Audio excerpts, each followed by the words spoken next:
నామానికి మహిమ కలుగును గాక. నేటి దినపు వాగ్దానంతో మీ ముందుకు రావడానికి ప్రభు సహాయం చేస్తున్నారు పిల్లరా.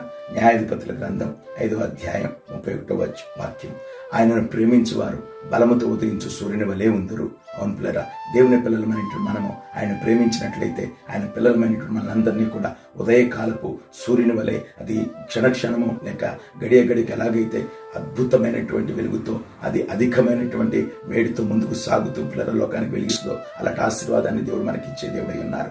దావీదు పిల్లరా తన ఒంటరితనంలో దేవుని ప్రేమించి అద్భుతమైన ఆశీర్వాదాలతో నింపబట్టమే కాక రాజుగా నియమించబడటానికి కూడా ప్రభు సహాయం చేశారు. అట్టి కృపను దేవుడు నీకు నాకు మనకు అనుగ్రహించాలంటే లోకాశలను, లోక తలంపులను, లోక ప్రేమను విడిచిపెట్టి దేవుని ప్రేమించే వారిగా, దేవుని ఎందు భయభక్తులు కలిగి విశ్వాసయాత్రను కొనసాగించే వారిగా ఉండాలని ప్రభు పేరట మీకు మనవి చేస్తూ ఉన్నాను పిల్లరా. అట్టి కృప దేవుడు మనందరికీ అనుగ్రహించి నేటి దినాన్ని మనం ఆయన ప్రేమిస్తుండగా ఉదయించు సూర్యుని వలె ఆయన మన స్థిరపరచును గాక.